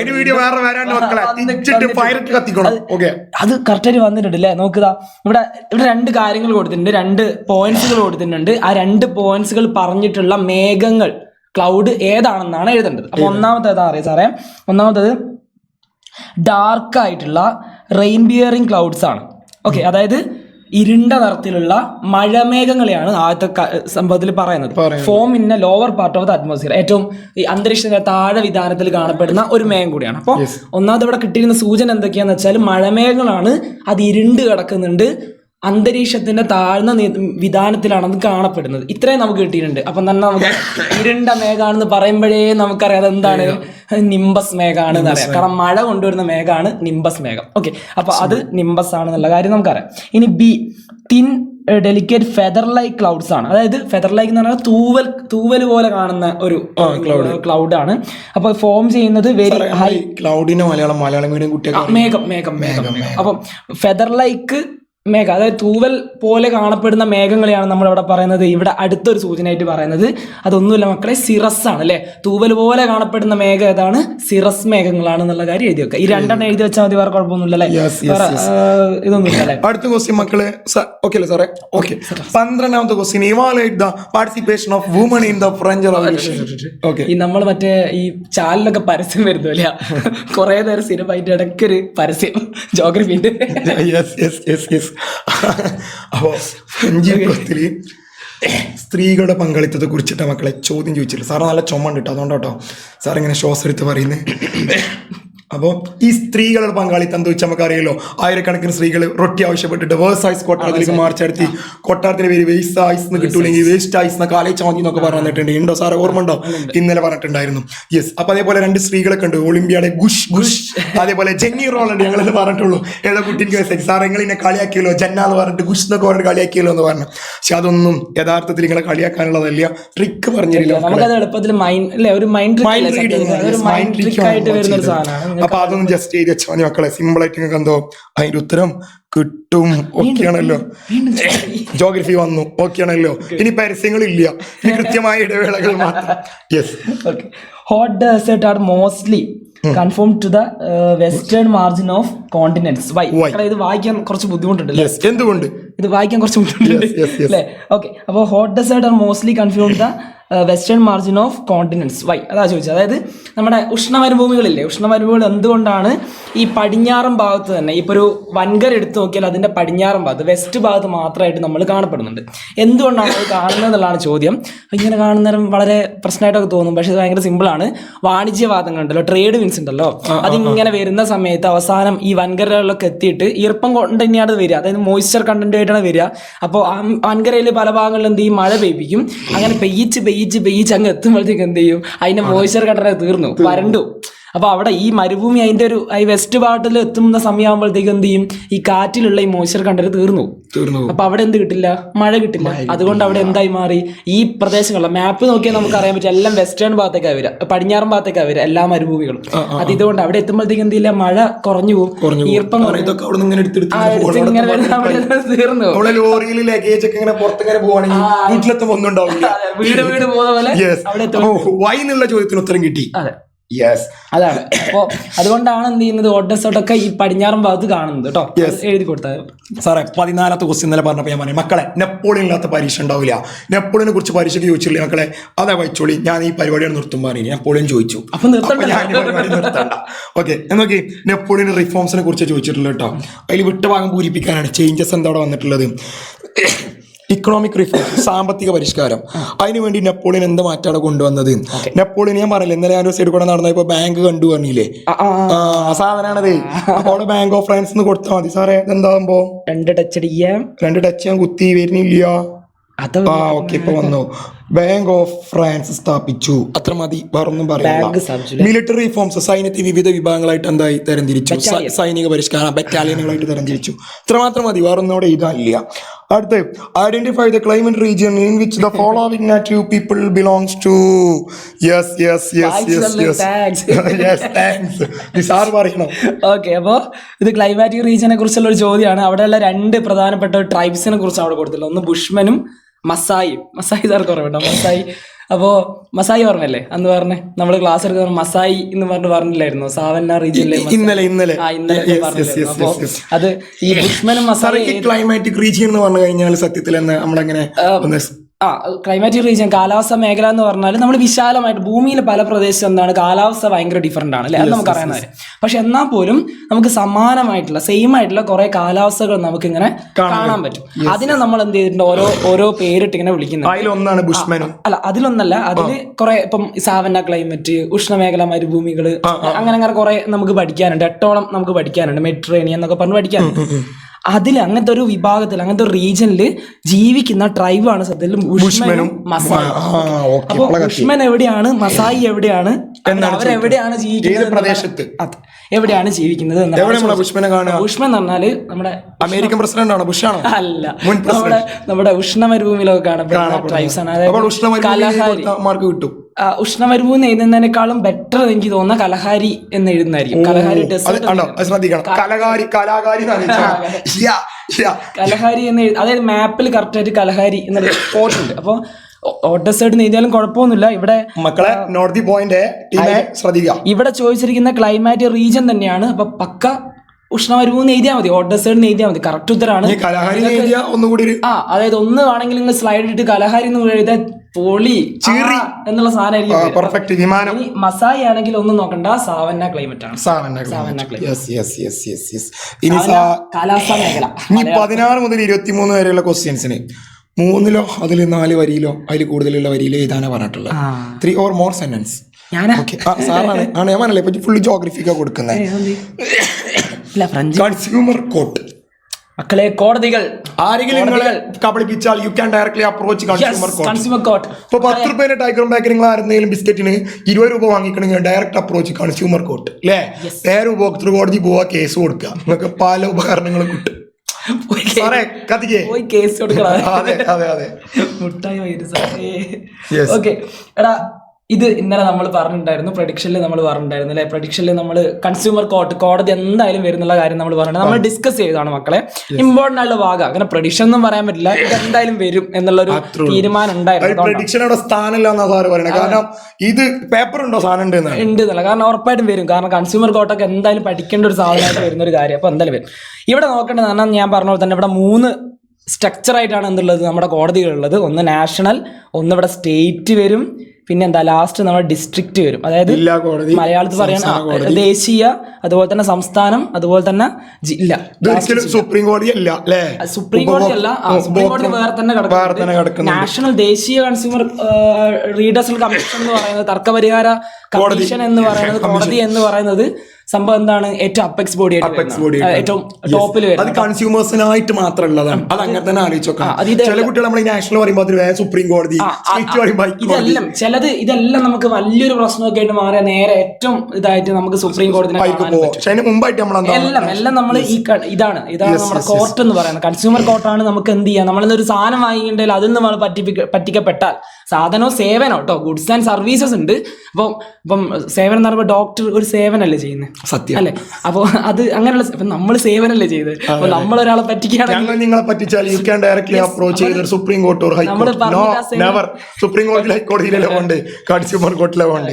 ഓക്കെ, എങ്ങനെ നിങ്ങൾ കൺസ്യൂമർ ആയിട്ടില്ലാത്ത ഇതില് നിങ്ങൾ ഫീസൊക്കെ അടിച്ച് ചേരണം ആപ്പിൽ, നല്ല കൺസ്യൂമേഴ്സ് ആവുള്ളൂ. അല്ല വണ്ടിച്ച് നിങ്ങൾക്ക് ഒരിക്കലും കേസ് എടുക്കാൻ കഴിയൂല. വണ്ടിച്ചെന്ന് മനസ്സിലായി, ഓടിച്ചെന്ന് ബില്ല് വേണം, ബില്ല്. അപ്പൊ നോക്കിക്കോ, അപ്പൊ 3 സ്ട്രക്ചർ ആയിട്ടുള്ളത്. അപ്പൊ സ്റ്റേറ്റ്, ഡിസ്ട്രിക്ട് അവിടെ കൊടുത്തിട്ടുണ്ട്. സിയും ഞാൻ അറിയാണ്ട് എഴുതിപ്പോയി, എന്തായാലും എഴുതിയല്ലോ, കഴിഞ്ഞു. അപ്പൊ സ്റ്റേറ്റും ഡിസ്ട്രിക്റ്റും ആണ് അവിടെ വരിക, അതായത് സംസ്ഥാനവും ജില്ലയും. ഇനി ഇവിടെ എന്താ വരിക എന്നുള്ളതാണ്. ഇവിടെ കണ്ടോ, ഇവിടെ സ്റ്റേറ്റിൽ നമുക്കറിയാം 1 കോടി മുതൽ 10 കോടി വരെയുള്ള നഷ്ടപരിഹാരത്തിനാണ് നമ്മൾ അങ്ങോട്ട് പോവുക, സംസ്ഥാനത്തേക്ക് പോവുക, അല്ലെങ്കിൽ സ്റ്റേറ്റ് കൺസ്യൂമർ ഡിസ്പ്യൂട്ട് കമ്മീഷനിലേക്ക് നമ്മൾ പോവുക. ഇനി അതല്ല, നമ്മൾ 1 കോടിന്റെ താഴെയാണെങ്കിൽ നഷ്ടപരിഹാരം കിട്ടണമെങ്കിൽ നമ്മൾ അങ്ങോട്ട് പോകും, നമ്മൾ ജില്ലാ കോടതിയിലേക്ക് പോകും. 65 ലക്ഷത്തിന് 70 ലക്ഷത്തിനൊക്കെ പറ്റിച്ചിട്ടുണ്ടെങ്കിൽ ജില്ലാ കോടതി പോവുക. ജില്ലാ കോടതി അല്ല, ജില്ലാ കോടതി വേറെ ഉണ്ടല്ലോ, നമ്മുടെ ഡീറസൽ കമ്മീഷൻ അല്ലെങ്കിൽ ജില്ലാ ഉപഭോക്തൃ കോടതിയിലേക്ക്, കൺസ്യൂമർ കോർട്ടിലേക്ക് പോകും. ഇനി നമുക്ക് എഴുതേണ്ട എന്താ? എ ആണ് എഴുതേണ്ടത്. അപ്പൊ ഇത് രണ്ടുമായി. ഇനിയിപ്പോ എന്താ, 10 കോടിന്റെ മുകളിലോട്ടാണ് നഷ്ടപരിഹാരം വരുന്നെങ്കിൽ നേരെ അങ്ങോട്ട് പോവുക, നാഷണൽ ലെവലിലേക്ക്, ദേശീയ ലെവലിലേക്ക് നമുക്ക് പോവാം. സംഭവം simple. Okay, set. What are the reforms introduced by the French National Assembly in the social, economic and political spheres of France? ഫ്രാൻസിന്റെ സാമൂഹിക, സാമ്പത്തിക, രാഷ്ട്രീയ മേഖലകളിൽ ദേശീയ അസംബ്ലി കൊണ്ടുവന്നിട്ടുള്ള പരിഷ്കാരങ്ങൾ എന്തൊക്കെയാണ്? ബൂർബൻ രാജവംശത്തെ തച്ച് തകർത്തിട്ട് ദേശീയ അസംബ്ലി കൊണ്ടുവന്ന പരിഷ്കാരങ്ങൾ ഏതൊക്കെ ചോദിച്ചാൽ എൻ്റെ മക്കൾ സിമ്പിൾ ആയിട്ട് എഴുതും. കാരണം ഇന്നലെ ഞാൻ ഒരു പുസ്തകത്തിന് ചിത്രം വരച്ച നീനും ഒരു കറൻസിന് ചിത്രം വരച്ച നീനു അല്ലെ, ഒരു കറൻസി അസൈനായിട്ട് നല്ല കറൻസി കൊണ്ടുവന്നു. ആ പുസ്തകത്തെ പറഞ്ഞ പേര് ഭരണഘടന അല്ലെ, ഭരണഘടന മുന്നോട്ട് വെച്ചു, കോൺസ്റ്റിറ്റ്യൂഷൻ ഇംപ്ലിമെന്റ്, യൂണിഫൈഡ് കോൺസ്റ്റിറ്റ്യൂഷൻ, അതേപോലെ ഇൻട്രൊഡ്യൂസ്ഡ് ന്യൂ കറൻസി, നെയ്മഡ്, അസൈനറ്റ്, ഇതൊക്കെ പറഞ്ഞു തന്നിട്ടുള്ളതാ. അപ്പൊ അങ്ങനത്തെ 2-3 പോയിന്റ് കൊടുത്താൽ മക്കളെ അത് സെറ്റാ. അപ്പൊ ആ പോയിന്റ് നിങ്ങൾക്ക് എല്ലാവർക്കും എന്താവും കിട്ടും എന്നുള്ള കാര്യം സുഖമായിട്ട് പറയുന്നു. ഞാൻ അടുത്ത് നോക്കി ഒരു ഓർ ക്വസ്റ്റ്യൻ ഉണ്ട്, ടൈലുണ്ട് കേട്ടോ. The map of Europe has been redone after the defeat of Napoleon. നെപ്പോളിയനെ പരാജയപ്പെടുത്തിയതിനു ശേഷം വാട്ടർ യുദ്ധം, ഞാൻ പറഞ്ഞില്ല വാട്ടർ വെച്ചിട്ട് യുദ്ധം നടത്തിയാനില്ലേ 1800. അങ്ങനെ അലച്ച മതി, അപ്പൊ വാട്ടറിലൊന്നും കിട്ടൂലോ. Evaluate the statement based on the major decision of Congress Vienna. Britain നെപ്പോളിയനെ പരാജയപ്പെടുത്തി, അങ്ങനെ എല്ലാവരും വിയന്നയിൽ ഒരുമിച്ച് കൂടി അല്ല, യൂറോപ്പിലെ പല രാജ്യങ്ങൾ, ഓസ്ട്രിയ, ബ്രിട്ടൻ, അതേപോലെ തന്നെ റഷ്യക്ക് എന്തായി, ഇവരെല്ലാവരും വിയന്നയിൽ ഒരുമിച്ച് കൂടി ഒരു തീരുമാനമെടുത്ത പ്രധാനപ്പെട്ട തീരുമാനങ്ങൾ ഏതാ പറഞ്ഞത്? ഇവിടെ ഓൾറെഡി നമ്മൾ പറയുന്നത് 3 or more sentences ആണ്, ഒരു 4 എഴുതി കൊടുക്കാനാണ് പറഞ്ഞിട്ടുള്ളത്. നമ്മളൊരു 3 എഴുതി വെച്ചാൽ മതി മക്കളെ, മാർക്ക് കിട്ടും. യെസ്. ഒന്നാമത്തെ എന്താ വെച്ചാൽ ഫ്രഞ്ചിൽ ബൂർബൻ രാജവംശത്തെ റീസ്റ്റോർ ചെയ്യുക. ഇതേപോലെ ഫ്രഞ്ച് വിപ്ലവത്തിന് മുമ്പ് യൂറോപ്പിൽ ഏതൊക്കെ രാജവംശങ്ങളുണ്ടോ അതൊക്കെ പുനഃസ്ഥാപിക്കുക. ബ്രിട്ടന്റെ റഷ്യന്റെ ഒക്കെ നേവൽ, അതായത് നാവികപരമായിട്ടുള്ള അധികാരങ്ങളൊക്കെ അംഗീകരിക്കുക. ആസ്ട്രിയന്റെ മധ്യ യൂറോപ്പിൽ സെൻട്രൽ യൂറോപ്പിലുള്ള പവർ എന്താവുക അംഗീകരിക്കുക. അതിലൊരു 3 എഴുതി വെച്ചാൽ മതി. എൻ്റെ കുഞ്ഞുങ്ങൾക്ക് കിട്ടും ഉറപ്പാ. ഇത് ഞാൻ പറഞ്ഞു കഴിഞ്ഞിട്ടോ എക്സാമിന് വരും എന്നുള്ളൊരു കാര്യം ഒക്കെ നമ്മൾ പറഞ്ഞാൽ വന്നിട്ടുള്ളത്. അടുത്ത നോക്കി ഇന്നലെ ഞാൻ ഫസ്റ്റ് ചാപ്റ്റർ എടുത്തപ്പോൾ തന്നെ സ്കോളാറ്റിസം പറഞ്ഞ മക്കളെ കോളയിക്കണ് ഇത് പഠിച്ചു പോയിക്കോളി കുടുങ്ങുകളെ ആകെ കോളാവും പറഞ്ഞു. കോളായി ഇടയ്ക്ക് വാട്ട് ഈസ് സ്കോളാറ്റിസം, എന്താണ് സ്കോളാറ്റിസം അറിയില്ലേ? ക്രിസ്ത്യൻ തിയോളജിയാണ്. ദൈവത്തിനും പരലോകത്തിനും പ്രാധാന്യം കൊടുത്ത് ഡിവൈൻ ആൻഡ് ആഫ്റ്റർ ലൈഫ് ഒക്കെ opposite analyse the shift from scholasticism to the concept of humanism. കണ്ടോ അപ്പൊ കറക്റ്റായി ഇന്നലെ പറഞ്ഞ കറക്റ്റായി സ്കോളാറ്റിസവും ഹ്യൂമാനിസം തമ്മിലുള്ള വ്യത്യാസം, അതായത് സ്കോളാറ്റിസം മാനവികതയും തമ്മിലുള്ള വ്യത്യാസം. അപ്പൊ സ്കോളാറ്റിസം ക്രിസ്തു മതവുമായി ബന്ധപ്പെട്ടതാണ്, ഹ്യൂമാനിസം പറഞ്ഞ സ്കോളാറ്റിസത്തെ എതിർത്ത് വന്നതാണ്. സ്കോളാറ്റിസം ദൈവത്തിന് പ്രാധാന്യം കൊടുത്തപ്പോൾ ഹ്യൂമാനിസം മനുഷ്യന് പ്രാധാന്യം കൊടുത്തു. സ്കോളാറ്റിസം പരലോകത്തിന് പ്രാധാന്യം കൊടുത്തപ്പോൾ ഹ്യൂമാനിസം എന്തായി ഇഹലോകത്തിന് വേൾഡ് ലൈഫിന് പ്രാധാന്യം കൊടുത്തു. ഇത്ര ഉള്ളു സാറേ, സിമ്പിൾ. ഇനി ഏതെങ്കിലും കുട്ടികൾക്ക് കിട്ടാക്കുവോ? ആരും പറയില്ല കിട്ടിയിട്ടില്ല. കാരണം അത്രയും സിമ്പിൾ ആയിട്ട് എന്തായി നമ്മൾ പറഞ്ഞു കൊടുത്തു. ഇനി ഇങ്ങോട്ട് നോക്കി നിങ്ങൾ ഇതൊക്കെ നിങ്ങൾക്ക് ഉള്ളതാണേ. ഇത് ആനുവൽ സാവന്ന ക്ലൈമറ്റിനെ കുറിച്ചാണ് ചോദിച്ചിട്ടുള്ളത്. ഇവിടെ കംപ്ലീറ്റ് ഈ ചാർട്ട് ഒന്ന് കംപ്ലീറ്റ് ചെയ്യാൻ വേണ്ടിയിട്ടാണ് പറഞ്ഞത്. അപ്പോൾ ആവറേജ് ടെമ്പറേച്ചർ ചോദിച്ചിട്ടുണ്ട്. നമുക്ക് ഏകദേശം എത്ര 21 മുതൽ 32 വരെയൊക്കെയാണ് അതിൻ്റെ ഒരു ആനുവൽ ആവറേജ് ടെമ്പറേച്ചർ ഒക്കെ വരുന്നത്. പിന്നെ അവിടെ വെജിറ്റേഷൻ എന്ന് പറഞ്ഞാൽ ആനുവൽ ആവറേജ് ടെമ്പറേച്ചർ എന്ന് പറഞ്ഞാൽ വർഷത്തിലില്ല അല്ലേ? വർഷത്തില്ല. അതായത് ഒരു ആനുവൽ ഒരു ടെമ്പറേച്ചർ ഉണ്ടാവില്ല അവിടുത്തെ, ഒരു ആവറേജ് ആയിട്ടുള്ള ടെമ്പറേച്ചർ. അപ്പോൾ അവിടെ ഏകദേശം 21 മുതൽ 32 വരെയുള്ള ഒരു താപനിലയാണ് ഉണ്ടാവുക. ഒരു ചൂട് ഹീറ്റൊക്കെ എന്താ 21 മുതൽ 32 ഡിഗ്രി സെൽഷ്യസ് വരെ ഒരു ചൂട് അവിടെ ഉണ്ട്. എഴുതിയാൽ മതി. വേറെ ABC അതല്ലേ കൊടുത്തിട്ടുള്ളൂ. 3 മാർക്കിന്റെ ക്വസ്റ്റ്യൻ അല്ലേ, വേറെ ഒന്നും അവിടെ ഇല്ല. ചാർട്ട് ഫില്ല് ചെയ്യാനാ പറഞ്ഞുള്ളത്, വേറെ ഒന്നും ഇല്ലല്ലോ. Complete the chart regarding the characteristic features of savanna climate region. ഭയങ്കരമായിട്ട് നിങ്ങൾക്ക് ചാർട്ടൊക്കെ വരച്ച് തന്ന് ഇങ്ങനെ എഴുതിയാൽ മതി എന്നൊക്കെ പറഞ്ഞു തരുന്നുണ്ട്. വേറെ കൺഫ്യൂഷൻ ഒന്നും ഇല്ല. വെജിറ്റേഷൻ എന്ന് പറയുമ്പോൾ എന്തൊക്കെയാണ്? വെജിറ്റബിൾ അല്ല, കോമഡി ആട്ടോ. വെജിറ്റേഷൻ എന്ന് പറഞ്ഞാൽ അവിടുത്തെ സസ്യങ്ങളാണ്. അപ്പൊ അവിടെയുള്ള ഏറ്റവും വലിയ സസ്യങ്ങൾ എന്ന് പറഞ്ഞാൽ ഉയരം കൂടിയ പുല്ലുകളാണ് കേട്ടോ. കുറെ ഉയരം കൂടിയ പുല്ലുകൾ, ഗ്രാസ് പോലത്തെ കുറെ സാധനങ്ങൾ നമ്മൾ എഴുതി കൊടുത്താൽ മതി. പുല്ല് വർഗ്ഗങ്ങൾ എന്നിട്ട് പറഞ്ഞാൽ എഴുതി കൊടുത്താൽ ലൈവ്ലിഹുഡ് എന്ന് പറയുമ്പോൾ അവിടെ ജീവിത മാർഗ്ഗങ്ങൾ അല്ലേ. ജീവിത മാർഗ്ഗങ്ങൾ എന്ന് പറഞ്ഞാൽ പ്രധാനമായിട്ടും അവിടെ വെള്ളം കുറവ്. നമുക്ക് അവിടെ ടെമ്പറേച്ചർ കണ്ടാൽ തന്നെ അറിയാം 21 മുതൽ 32 വരെ ആവറേജ് ടെമ്പറേച്ചറാണ്. അപ്പൊ ആവറേജ് ടെമ്പറേച്ചർ എന്ന് പറയുമ്പോൾ അത് ഇനി കൂടുകയും ചെയ്യാം ഇനി കുറയുകയും ചെയ്യാം എന്നുള്ള ചൂടുള്ളൊരു സ്ഥലമാണ്, നല്ല ചൂടുള്ള സ്ഥലമാണ്. ആഫ്രിക്കയിലൊക്കെ വരുന്ന ഒരു സ്ഥലമാണ് സാവന്ന എന്ന് പറയുന്നത്. അപ്പൊ മസായി ഗോത്രവിഭാഗക്കാർ അവിടെ എന്ന് പറയുമ്പോൾ ഈ വെള്ളം കുറവ്, പക്ഷെ അവിടെ വളക്കൂറൊക്കെ ഉണ്ട് മണ്ണിന്. വളക്കൂറിലെ മണ്ണൊക്കെയാണ്, പക്ഷെ വെള്ളം കുറവാണല്ലോ. അപ്പൊ എന്ത് ചെയ്യുന്ന പറഞ്ഞാൽ വെള്ളം കുറവ് മാത്രം യൂസ് ചെയ്യുന്ന, അല്ലെങ്കിൽ വെള്ളം കുറവിലുള്ള കൃഷി രീതികൾ മാത്രമാണ് അവര് മുന്നോട്ട് പോകുന്നത്. കൃഷി ചെയ്താൽ ആ കൃഷിക്ക് വെള്ളം പാകത്തിന് നനച്ചു കൊടുത്താൽ മതി. അതന്നെ, വെള്ളം ഇല്ലാതെ കൊടുക്കാതെ തന്നെ വളരുന്ന തൈകൾ, അതുപോലത്തെ അങ്ങനത്തെ എന്തെങ്കിലും ചെറിയ തരത്തിലുള്ള കൃഷികളാണ്. പിന്നെ ഇടയെ ചെയ്ത് എന്താ പറയാ, നമ്മള് കപ്പൊക്കെ ഉണ്ടല്ലോ നമ്മുടെ നാട്ടില്, കപ്പ പുള, അതിന് അധികം വെള്ളം നട്ടുവെച്ചാൽ പോന്നാ മതി. അതുപോലത്തെ എന്തെങ്കിലും കൃഷി രീതികളായിരിക്കും കൊടുത്താൽ മതി. അത് കൃത്യമായിട്ട് എഴുതിയാൽ കുട്ടികൾക്ക് സുഖമായിട്ട് കിട്ടിയ കൂടെ അതൊക്കെ okay. How does common sense knowledge approach different from sociological imagination approach in the analysis of social problem? സാമൂഹ്യ പ്രശ്നങ്ങളെ കുറിച്ച് പഠിക്കുമ്പോൾ കോമൺ സെൻസ് നോളജ്, സാമാന്യ ബോധജ്ഞാനവും സാമൂഹ്യ ശാസ്ത്ര സങ്കല്പവും എങ്ങനെ വ്യത്യാസപ്പെട്ടിരിക്കുന്നു? എക്സാമിന് ചോദിക്കലുണ്ട്. ഞാൻ ഇന്നലെ പ്രത്യേകം പറഞ്ഞു, കോമൺ സെൻസ് നോളജും സാമാന്യ ബോധജ്ഞാനം, അതായത് സാമാന്യ ബോധജ്ഞാനവും സാമൂഹ്യ ശാസ്ത്ര സങ്കല്പവും സോഷ്യോളജിക്കൽ ഇമാജിനേഷൻ തമ്മിലെ വ്യത്യാസങ്ങൾ. ക്രിട്ടിക്കൽ തിങ്കിങ്ങിനെ പ്രോത്സാഹിപ്പിക്കുന്നു, മറ്റു ക്രിട്ടിക്കൽ തിങ്കിങ്ങിനെ പ്രോത്സാഹിപ്പിക്കുന്നില്ല. ഒന്ന് പേഴ്സണൽ എക്സ്പീരിയൻസ് മാത്രം കൊടുക്കുന്നുള്ളൂ. മനുഷ്യന്റെ പേഴ്സണൽ എക്സ്പീരിയൻസ് എന്ന് പറഞ്ഞാൽ വ്യക്തിപരമായ അനുഭവങ്ങൾക്ക് മാത്രം പ്രാധാന്യം കൊടുക്കുന്നു. പക്ഷെ സോഷ്യോളജിക്കൽ ഇമാജിനേഷൻ അങ്ങനെയില്ല. വ്യക്തിപരമായ അനുഭവങ്ങൾ പ്ലസ് സമൂഹവുമായി എന്താവുന്നുണ്ട്, ബന്ധിപ്പിക്കുന്നുണ്ട്. ഇത് ഇന്നലെ ലാസ്റ്റ് നമ്മളെ ക്ലാസ് എടുക്കുമ്പോൾ കറക്റ്റ് സെറ്റാക്കി പറഞ്ഞതാണ്. എൻ്റെ കുട്ടിയൊക്കെ അതെല്ലാവർക്കും കിട്ടിയിട്ടുണ്ടാവുമെന്ന് ഞാൻ എന്താവുന്നു പ്രതീക്ഷിക്കുന്നു. ഇത് എക്സാമിന് ചോദിച്ചിട്ടുണ്ട്. ഞാൻ വളരെ സന്തോഷവാനാണ്. അടി ഇനി അടുത്തതായിട്ട് വരുന്നു ജോഗ്രഫിയുമായിട്ട് identify the types of monsoon. ഇത് നമ്മള് പ്രഡിക്ഷന്റെ ലൈവ് പോയ സമയത്ത് ഈ പിക്ചർ തന്നെ വെച്ച് നമ്മൾ എന്തെയ്തിട്ടുണ്ട്, അതേമാതിരി ചോദിച്ചില്ലേ. ഈ ക്വസ്റ്റ്യൻ പേപ്പർ ചോർത്തി കിട്ടിയെന്ന് പറയണ്ട. Hard work plus dedication equal to prediction. ഒരു കാര്യമുണ്ട്, ഇത് നമ്മളെ സമഗ്രയിലൊക്കെ ഈ ക്വസ്റ്റ്യൻ കുറെ ഇമ്പോർട്ടന്റ് ആയിട്ട് കൊടുത്തിട്ടുണ്ട്. അപ്പൊ നമുക്ക് തോന്നി എന്തായാലും ഇത് മിസ്സാക്കരുത് എന്ന് തോന്നി. അപ്പൊ ആദ്യം ക്വസ്റ്റ്യൻ ചോർത്തിയ സാമഗ്രിയാണ് നമ്മളില്ല, ഒരാളും അല്ല. നമുക്ക് ചോർത്താനേ അറിയുള്ളൂ, പഠിപ്പിക്കാൻ അറിയില്ലല്ലോ മക്കളെ. അപ്പൊ സമഗ്ര ചോർത്തിയോണ്ട് ഞങ്ങളും ചോർത്തി. അപ്പോ ഇത് അതേ ക്വസ്റ്റ്യൻ ആണ്, റിപ്പീറ്റ് ആയിട്ട് വരുന്ന സംഭവമാണ്. അതായത് സൗത്ത് വെസ്റ്റ് മൺസൂൺ ആണ്. കാരണം ഏരോ മാർക്ക് നോക്കുക, കടലിൽ നിന്ന് എന്ത് ചെയ്യാണ്, കരയിലേക്കാണ് പോകുന്നത് അല്ലേ. അതായത് ഉത്തരേന്ത്യൻ സമതലം, അതുപോലെ തന്നെ ഇന്ത്യയുടെ കോസ്റ്റൽ റീജിയൻ, ഉത്തരേന്ത്യൻ സമതലം അല്ലെ, ബംഗാൾ, നമ്മുടെ സുന്ദർബൻസ്, നമ്മുടെ ബംഗാൾ ബ്രഹ്മപുത്ര പ്ലെയിൻസ്, അവിടെയൊക്കെയാണ് അല്ലെ, ബ്രഹ്മപുത്ര സമതലം മലയാളം പറയാം. അപ്പോൾ ആ പ്രദേശമൊക്കെ എന്ത് ചെയ്യുന്നുണ്ട്, ഈ കാറ്റുകൾ എത്തുന്നുണ്ട്. സംഭവം എന്താണ്, സൗത്ത് വെസ്റ്റ് മൺസൂൺ ആണ്, തെക്ക് പടിഞ്ഞാറൻ മൺസൂൺ ആണ്. ഓക്കെ, അപ്പോൾ ഇതെന്താ സംഭവം എന്ന് വെച്ചാൽ ഈ ഭാഗത്ത് നല്ല ചൂടായിരിക്കും ഈ സമയത്ത്, അതുകൊണ്ട് തന്നെ ഇവിടെ ലോ പ്രഷർ ആയിരിക്കും, ഇവിടെ കടലിൽ ആ സമയത്ത് ഹൈ പ്രഷർ ആയിരിക്കും, അതായത് ഉച്ചമർദ്ദമായിരിക്കും. ഇവിടെ നമ്മുടെ ലാൻഡിൽ എന്തായിരിക്കും, കരയിൽ എന്തായിരിക്കും, ന്യൂനമർദ്ദമായിരിക്കും. അപ്പോൾ എന്ത് ചെയ്യും, ഈ ഉച്ചമർദ്ദത്തിൽ നിന്ന് ന്യൂനമർദ്ദത്തിലേക്ക് ഇങ്ങനെ കാറ്റ് ഇങ്ങനെ അല്ല വായു ഇങ്ങനെ സഞ്ചരിച്ചുകൊണ്ടിരിക്കും. അതിനെയാണ് നമ്മൾ എന്ത് പറയുന്നത്, ഈ സൗത്ത് വെസ്റ്റ് മൺസൂൺ എന്ന് പറയുന്നത്, തെക്ക് പടിഞ്ഞാറൻ മൺസൂൺ എന്ന് പറയുന്നത്. മക്കൾ പഠിച്ച കാര്യമായിരിക്കുമല്ലോ. ഇതിന് പ്രധാനമായിട്ട് 2 ബ്രാഞ്ചായിട്ടാണ് പോകുന്നത്. ഒന്ന് അറേബ്യൻ ബ്രാഞ്ചായിട്ടും ഒന്ന് നമ്മുടെ ബംഗാൾ ഉൾക്കടൽ ബ്രാഞ്ചായിട്ടാണ്, 2 തരത്തിലാണ് പോകുന്നത്. അപ്പൊ ഇതാണ് അറബിക്കടല്. അതെ, ഇതാണ് സംഭവം. അപ്പൊ ഇവിടെ കൊടുത്തിരിക്കുന്ന ഫോർമേഷനാണ് കൊടുത്തിരിക്കുന്നത്. അപ്പൊ നിങ്ങൾ എഴുതേണ്ട എന്താണ്, എങ്ങനെയാണ് ഈ കാറ്റ് ഉണ്ടാവുന്നത് എന്നുള്ള മാത്രമാണ് നിങ്ങൾ എഴുതേണ്ടത്. അപ്പൊ എങ്ങനെ എഴുതുക, ഈ ലോ പ്രഷറും ഹൈ പ്രഷറും, ഉച്ചമർദ്ദവും ന്യൂനമർദ്ദവും എവിടെയൊക്കെയാണ് വരുന്നത് എന്നുള്ള കാര്യം കൃത്യമായിട്ട് എഴുതി വെച്ചിട്ട് എഴുതി വെച്ചാൽ ഫുൾ മാർക്ക്. ഇതും ജോഗ്രഫി തന്നെയാണ് സാറേ വന്നിട്ടുള്ളത് തോന്നുന്നുണ്ട്. Deepa purchase A mobile phone but it was damaged with this warranty period. എന്തോ പ്രശ്നം പറ്റിയാണ്, അല്ലെങ്കിൽ ഓൾ ഇങ്ങനെ കേട്ട ഫോൺ വാങ്ങേണ്ട ആവശ്യമുണ്ടോ? പിന്നെ കുട്ടികൾക്ക് എക്സാമിന് ഭയങ്കര ഗതികേടായി മാറിയില്ല. പക്ഷെ ഗതികേടില്ല, കാരണം എന്താ, നമ്മളതിന് കറക്റ്റ് ഇന്നലെ കൺസ്യൂമറുമായി ബന്ധപ്പെട്ട നല്ല കാരണം എന്താ വെച്ചാൽ ഇതെന്താ സംഭവം എന്താ പറയുക, ഇത് ഇപ്പം പറഞ്ഞ പോലെ തന്നെ ഒരു കഥ പോലെ കൊടുത്തിരിക്കുന്നതാണ്. പക്ഷെ ഇവിടെ ചോദിച്ചിരുന്ന കാര്യം എന്താ വെച്ചാൽ, ഒരു സാധനം വാങ്ങുമ്പോൾ ആൾക്കാർ ശ്രദ്ധിക്കേണ്ട കാര്യം എന്താണ് എന്നുള്ളതാണ് ചോദിച്ചത്. നമ്മളിത് കുറെ പ്രാവശ്യം ഡിസ്കസ് ചെയ്ത സാധനം. ഇങ്ങനെ ടാബിലും ലാപ്പിലും നോക്കിയിട്ട് ഇവിടെ നല്ല വേദന സാറേ. ഈ മക്കൾക്ക് വേണ്ടിയിട്ട് നമ്മൾ ഈ കഷ്ടപ്പെടുന്നത്. മക്കളെ മാക്സിമം ലൈക്ക് ചെയ്യണം, മാക്സിമം തീരണം, ഫയർ ഇടണം, ഷെയർ ഇടണം. ഓക്കെ, അത്ര പറയാനുള്ളൂ. വേദനിച്ചാലും കുഴപ്പമില്ല, എനിക്ക് ലൈക്ക് മതി. ഇപ്പൊ ആഹാരം അതാ, ലൈക്ക്, കമന്റ്, ഇൻസ്റ്റാഗ്രാമിൽ ഇൻസ്റ്റയിൽ ഫോളോവേഴ്സ്, SDK ആദർശ ഫോളോവേഴ്സ് അടിക്കുക.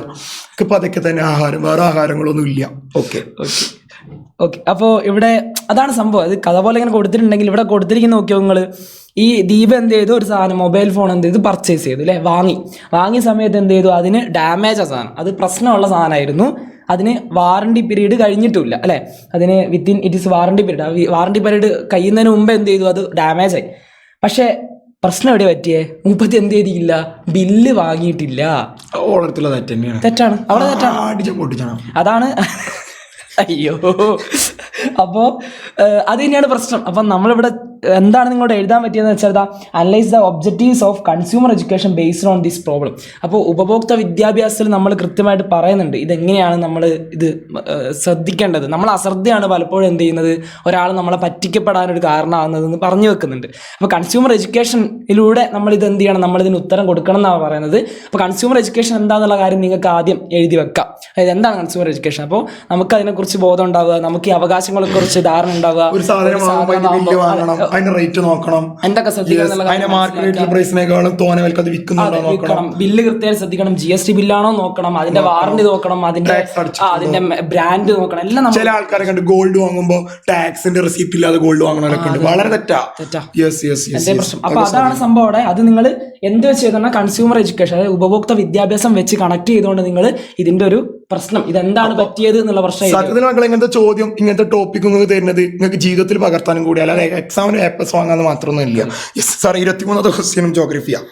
ക്ലൈമറ്റിനെ പ്രൊട്ടക്ട് ചെയ്യാൻ വേണ്ടിട്ട് എന്തൊക്കെ കാര്യങ്ങളാണ് ചെയ്യണമെന്നൊക്കെ ചോദിക്കുന്നത്. Point out any international initiatives and intervention for protection of climate and environment. നമ്മുടെ ടെക്സ്റ്റ് ബുക്കിൽ ലാസ്റ്റ് പാർട്ടിൽ ഒരു ടേബിൾ കൊടുത്തിട്ടില്ലേ, കുറേ എണ്ണം കൊടുത്തിട്ടുണ്ട്, ഒരു 6 എണ്ണോ അങ്ങനെ എന്തോ കൊടുത്തിട്ടുണ്ട്. അതായത് കുറെ, അതായത് സാറേ കോട്ടോ പ്രോട്ടോകോൾ, അതുപോലെ തന്നെ G20, ആ സാധനം, സ്റ്റോക്ക്ഹോം, അതൊക്കെ എന്ത് ചെയ്യണം, അതാണ് ഇവിടെ എഴുതേണ്ടത്. 3 എണ്ണം കൊടുത്താൽ സ്റ്റോക്ക്ഹോം, G20, കോട്ടോ, അതൊക്കെ കാലാവസ്ഥ ഭൗമ ഉച്ചകോടി, അതൊക്കെ അല്ലേ, അതൊക്കെ അവിടെ എഴുതി കൊടുത്താൽ മതി. അതിന്റെ 3 എണ്ണം എന്ത് ചെയ്താൽ മതി, കൊടുത്താൽ അതിന്റെ ആൻസർ ആയി. സംഭവം സിമ്പിളാണ്. ആ പട്ടിക ടേബിൾ പഠിക്കാൻ എന്തായാലും പറഞ്ഞു ഞാൻ. അത് ടേബിൾ തന്നെ എന്താ പറയാ, ഒരു കുറച്ച് ഇങ്ങനെ കുറെ എണ്ണമുള്ള ടേബിളാണ്, കൃത്യമായിട്ട് പഠിക്കാൻ പറഞ്ഞു. 24ാമത്തെ ചോദ്യം സാറിലേക്ക് തന്നെ പോവുകയാണ്. വീണ്ടും ജോഗ്രഫി. യെസ് മക്കളെ, വിൻഡാണ് കേട്ടോ, വിൻഡ് കാറ്റാണ്. അപ്പൊ വളരെ പെട്ടെന്ന് തീർക്കൂട്ടോ, വളരെ വേഗം നോക്കിയോ, അവിടെ 2 കാറ്റുകൾ കൊടുത്തിട്ടുണ്ട്, ബിയും കൊടുത്തിട്ടുണ്ട്, എയും കൊടുത്തിട്ടുണ്ട് അല്ലേ. അയ്യോ, അത് മറഞ്ഞുപോയി. ഓക്കെ, അപ്പൊ ബിയും കൊടുത്തിട്ടുണ്ട്, എയും കൊടുത്തിട്ടുണ്ട്. അപ്പൊ അത് ഏതാണ് ആ കാറ്റുകൾ എന്നാ ചോദിച്ചിട്ടുള്ളത്. ഒന്ന് ഇതാ എ എന്ന് പറയുന്നത് നിങ്ങൾക്ക് അറിയാം പോളാർ റീജിയൻ എന്നാണ് ഇങ്ങോട്ട് വരുന്നത്. അതെന്താണ്? അത് ധ്രുവീയവാദമാണ്, നമുക്കറിയാം. പോളാർ വിൻസ് ആണ്. അതുപോലെ തന്നെ എ എന്താണ്? അത് നേരെ മേലോട്ടേക്ക് പോകുന്നതും കാണാൻ പറ്റും. അത് എവിടെ നിന്നാണ് പോകുന്നത്? അത് നമ്മുടെ ഈ 60 ഡിഗ്രി, നമ്മുടെ 30 ഡിഗ്രീൻ്റെ ഈ ലൈനിലാണ് പോകുന്നത്. അതെന്താണ്? അത് പശ്ചിമവാദമായിട്ടാണ് പറയാൻ പറ്റുക. ഒന്നും കറക്റ്റായിട്ട് കാണുന്നില്ല അല്ലേ? ഓക്കെ, പശ്ചിമവാദമായിട്ട് പറയാൻ പറ്റുക. അതായത് വെസ്റ്റേൺ ലൈൻസ് ആയിട്ട് പറയാൻ പറ്റുക. അപ്പോൾ ഇത് എങ്ങനെയാണ് പോകുന്നതെന്ന് ചോദിച്ചാൽ കറക്റ്റായിട്ട് നോക്കുക. പോളാർ ഹൈ പ്രഷർ ബെൽറ്റിൽ നിന്നും, അതായത് നമ്മുടെ ധ്രുവപ്രദേശത്ത് എന്ത് ചെയ്യുന്നു? ഉപദ്രവീയ ന്യൂനമർദ്ദം, എപ്പോഴും ന്യൂനമർദ്ദ മേഖലയിലേക്കാണ്, ലോ പ്രഷർ ബെൽറ്റിലേക്കാണ് എന്ത് ചെയ്യുക? വായു സഞ്ചരിക്കുക, കാറ്റ് വരിക. അപ്പോൾ ഈ ലൈനിലേക്കാണ് എന്ത് ചെയ്യുന്നത്? വായു സഞ്ചരിച്ചുകൊണ്ടിരിക്കുന്നത്. അപ്പോൾ പോളാറിൽ നിന്ന് ഇങ്ങോട്ട് വരുന്നു, അതായത് ധ്രുവപ്രദേശം ഇങ്ങോട്ട് വരുന്നു. നമ്മുടെ സബ് ട്രോപ്പിക്കൽ, അതായത് മിതോഷ്ണ ഉച്ചമർദ്ദ മേഖലയിൽ നിന്ന് എന്ത് ചെയ്യുന്നു? നേരെ ഈ പോയിന്റിലേക്ക് ഇങ്ങനെ പോകുന്നു, അങ്ങോട്ടും ഇങ്ങോട്ടും. ഓക്കെ, അതാണ് ഒരു മൂവ്മെന്റ് എന്ന് പറയുന്നത്. അപ്പൊ അത്രേ, അത് രണ്ടുമാണ് ചോദിച്ചത്. അതിനൊരു ഓർ ക്വസ്റ്റ്യൻ ഉണ്ട് അല്ലേ? ഇനി ഇത് ഭയങ്കര കഷ്ടപ്പാടാണെന്ന് വിചാരിക്കട്ടെ. ഈ ഒരു വിൻഡിന്റെ കാര്യം ഭയങ്കര കഷ്ടപ്പാടാണെങ്കിൽ മക്കളൊന്നും വിചാരിക്കണ്ട. നമ്മൾ അടിപൊളിയായിട്ട് പഠിപ്പിച്ചൊരു സാധനമുണ്ട്. Atmospheric is heated from the air surface അല്ലേ? അതായത് അറ്റ്മോസ്ഫിയർ ഹീറ്റ് ആവുന്നത്, അല്ല എന്താ പറയുക, അറ്റ്മോസ്ഫിയർ ഹീറ്റ് ആവുന്നത് എങ്ങനെയാണ്? എയർ സർഫേസ്, അതായത് ഭൗമോപരിതലം ചൂട് പിടിക്കുന്ന സമയത്താണ് എന്നുള്ളതാണ് പറഞ്ഞു വെക്കുന്നത്. ഇതിനെ സബ്സ്റ്റാൻഷ്യേറ്റ് ചെയ്യണം നമ്മൾ. അപ്പോൾ ആ സ്റ്റേറ്റ്മെന്റ് കൊടുത്തിട്ടുണ്ട്. എന്താ നമ്മൾ എഴുതേണ്ടത്? പ്രോസസ് ഓഫ് ഹീറ്റ് ട്രാൻസ്ഫറിനെ കുറിച്ചാണ് എഴുതേണ്ടത്. അറ്റ്മോസ്ഫിയർ ചൂടാകുന്ന, അന്തരീക്ഷം ചൂടാകുന്ന പ്രോസസ്സുകൾ, താപവ്യാപന പ്രക്രിയകളെ കുറിച്ച് നമ്മൾ എഴുതാൻ വേണ്ടിയിട്ടാണ് പറഞ്ഞിരിക്കുന്നത്. സംഭവം വളരെ സിമ്പിളാണ്. എന്താണ്? Conduction, convection, advection, radiation. അതായത് താപചാലനം, സംവഹനം, അഭിവഹനം, അതുപോലെ തന്നെ വികിരണം. 4 ഇന്നലെ നമ്മൾ ചിത്രം വരച്ചിട്ട് ഇങ്ങനെ മേലോട്ട് പോകുന്നു, അതെന്ത് ചെയ്യുന്നു? ഉയർന്നു പോകുന്നു, കാറ്റ് വഴി ഇങ്ങോട്ട് തിരശ്ചീനമായിട്ട് പോകുന്നു, കുറെ എണ്ണം ദീർഘരൂപത്തിൽ പുറമേക്ക് വികിരണം ചെയ്യപ്പെടുന്നു എന്നൊക്കെ പറഞ്ഞ് പഠിപ്പിച്ചിട്ടുണ്ടായിരുന്നു. അത് എഴുതിയാൽ മതി. അതാണ് ഏറ്റവും സിമ്പിൾ ആയിട്ടുള്ള കാര്യം. മറ്റേത് എന്താവും പറഞ്ഞാൽ കുറച്ചൊരു കൺഫ്യൂഷൻ ആവാനുള്ള സാധ്യതയുണ്ട്. എന്നാൽ പോലും സിമ്പിളാണ്. യെസ് മക്കളെ, 25ാമത്തെ ക്വസ്റ്റ്യനിലേക്ക് പോകുമ്പോൾ complete the chart showing the limitation of the common sense knowledge. സാമാന്യ ബോധജ്ഞാനത്തിന്റെ പരിമിതികൾ. യെസ്, ഇന്നലെ വീണ്ടും സ്ട്രൈക്ക് ചെയ്ത് പറഞ്ഞതേനും അവിടെ ഒന്നെ കൊടുത്തിരിക്കണം. പ്രൊവൈഡ് ഓൺലി പാർഷ്യൽ നോളജ്, ഭാഗ്യമായിട്ടുള്ള അറിവേ കൊടുക്കുന്നുള്ളൂ. അടുത്തത് നോക്കിയും നമുക്ക് relies on speculation and practice, ഊഹത്തെ ശീലത്തെ അടിസ്ഥാനമാക്കിയിട്ടുള്ളതാണ്. അല്ലെങ്കിൽ not based on scientific study, ശാസ്ത്രീയമായി പഠിച്ചതല്ല. Yes, not encourage critical thinking, അല്ലെങ്കിൽ വിമർശനാത്മക ചിന്തയെ പ്രോത്സാഹിപ്പിക്കുന്നില്ല. അല്ലെങ്കിൽ മക്കൾക്ക് ഇഷ്ടമുള്ളത് ഏതാ? അതായത് സാമൂഹിക പ്രശ്നങ്ങൾ ആയത്തിൽ മനസ്സിലാക്കാൻ കഴിയൂല. അതെ, അല്ലെങ്കിൽ complex social problem cannot B understand. Yes, ഒരു 4 പോയിന്റ് എഴുതി എന്റെ കുട്ടികൾക്ക് എന്താവും കറക്റ്റ് ആയിട്ട് കിട്ടും. അടുത്ത നോക്കി ഇതേപോലെ ഒരു ഇത് കറക്റ്റ് ആയിട്ട് എനിക്ക് നിങ്ങളോട് പറയാനുള്ളത് വെച്ചാൽ ഇതൊക്കെ ക്രിയേറ്റീവ് റൈറ്റിംഗ് ആണ് സത്യത്തിൽ. പക്ഷെ ഇത് ക്രിയേറ്റീവ് റൈറ്റിംഗ് ആണെന്നുണ്ടെങ്കിലും സോഷ്യോളജിക്കൽ ഇമാജിനേഷനുമായി ബന്ധപ്പെട്ടുള്ള ചോദ്യമാണ്. നോക്കുക, analyse the table and answer the following question. ഈ ഒരു ടേബിൾ എന്താവോ ഒന്ന് വിലയിരുത്തുക, എന്നിട്ട് താഴെ പറയുന്ന ചോദ്യങ്ങൾക്ക് ഉത്തരം എഴുതുക. ടേബിൾ കണ്ടല്ലോ, എല്ലാവരും കണ്ടല്ലോ. യെസ്, ഓപ്ഷൻ എ എന്താ? ചോദ്യം എന്താ? ഒന്നാമത്തെ ചോദ്യം, identify the period during which the lowest male labour force participation rate is record. അതായത് ഇവിടെ ആണുങ്ങൾ മെയിലിലെ പുരുഷന്മാരെ തൊഴിൽ പങ്കാളിത്ത നിരക്കുണ്ട്, സ്ത്രീകളെ തൊഴിൽ പങ്കാളിത്ത നിരക്കുണ്ട്, പീരിയഡ് ഉണ്ട്. ഇതിൽ ഏറ്റവും കുറവ് പുരുഷന്മാര് തൊഴിൽ ചെയ്ത ഏതാന്ന് വർഷം ഏതാ ചോദിക്കുന്നത്? പീരിയഡ് ഏതാ സാറേ? 75.1, 74.9, 74.9, 75.4, 75.8, 75.9, 74 ഏറ്റവും കുറവ്. യെസ്. അപ്പൊ അങ്ങനെ നോക്കുമ്പോൾ 74.9 അല്ലേ? അതായത് 2018-19 അല്ലേ? ഞാൻ അടുത്ത find out the female labour force participation rate for the period 2017-2018. ഇതൊക്കെ എന്ത് കൂട്ട് LKG കുട്ടികൾക്ക് ഉത്തരം കിട്ടും. 2017-2018 പെണ്ണുങ്ങള്, അതായത് സ്ത്രീകളുടെ 21.1 അത് അവിടെ എഴുതിച്ചാൽ. ഞാൻ അടുത്ത് നോക്കി, compare the labour force participation right of male and female and right to your views അല്ലെങ്കിൽ ഇൻഫറൻസ്. നിങ്ങളെ കാഴ്ചപ്പാടുകളൊന്നും എഴുതാനാണ് പറഞ്ഞിട്ടുള്ളത്. മക്കളെ ഒന്നുമില്ല, ആണുങ്ങളിൽ അതായത് പുരുഷന്മാർ സ്ത്രീകളിൽ എന്താവുക ഈ ഒരു ഇത് എഴുതുക. അത് നിങ്ങളുടെ രീതിയിൽ നിങ്ങൾ എന്താവുക ജെൻഡറിന്റെ ഒരു ഇത് അനലൈസ് ചെയ്യുക. അതെ, ഇവിടെ നമുക്ക് മനസ്സിലാകുന്ന ജെൻഡർ ഇൻഇക്വാലിറ്റീസ് ആണ്. ഇത് ക്രിയേറ്റീവ് റൈറ്റിംഗ് ആണ്. വീണ്ടും കിട്ടിയോ? ഇത് സത്യത്തിൽ എന്ന് പറഞ്ഞാൽ സാമൂഹിക പ്രശ്നങ്ങൾ ആയത്തിൽ മനസ്സിലാക്കണം. To understand the social problems in depth ആയത്തിൽ മനസ്സിലാക്കണം. കാരണം ഇതെന്താ വെച്ചാൽ നമ്മുടെ സമൂഹത്തിൽ പല പ്രശ്നങ്ങളുണ്ട്. ചില കുടുംബത്തിലേക്ക് ധാരണ ഉണ്ട്, സ്ത്രീകൾ എന്ന് പറഞ്ഞാൽ വീട്ടിൽ മാത്രം പണിയെടുക്കേണ്ടവരൊന്നും പുരുഷന്മാരെന്ന് പുറത്ത് പോയി ജോലി ചെയ്യേണ്ടി. ഈ ഒരു കാഴ്ചപ്പാട് എന്താ ഉണ്ട് മാറേണ്ടതുണ്ട്. അത് മാറി തുടങ്ങി. കാരണം 2018 21.1% പെണ്ണുങ്ങൾ സ്ത്രീകൾ പണിയെടുത്തിട്ടുള്ളൂ എന്നുണ്ടെങ്കിൽ 2023 31.6% എന്തായി സ്ത്രീകൾ ജോലി ചെയ്യാൻ തുടങ്ങി. അപ്പോൾ അതിലേറെ കൂടിയിട്ടുണ്ടാവും. ഇനി 2030 ആകുമ്പോഴത്തേന് ഏകദേശം ഒരു 50-60-70% womens the engaged in work in different cities in India. We can see just wait and see. Yes, okay, ഇത് മാത്രം മതി സാധനം സെറ്റ്. അത് സോഷ്യോളജിക്കൽ ഇമാജിനേഷൻ എന്നുള്ള ഭാഗത്ത് വന്ന ചോദ്യം കേട്ടോ മക്കളെ. യെസ്, അപ്പോൾ ആ ഭാഗം കഴിഞ്ഞു. യെസ്, ഇനി നമ്മൾ അവസാന ഭാഗങ്ങളിലേക്ക് കിടക്കാം. What are the features of the consumer protection act 2019 കൺസ്യൂമേഴ്സിനെ, ഉപഭോക്താക്കളെ സംരക്ഷിക്കാൻ വേണ്ടിയിട്ട് ഗവൺമെന്റ് ഒരു നിയമം കൊണ്ടുവന്നിട്ടുണ്ട് അല്ലേ?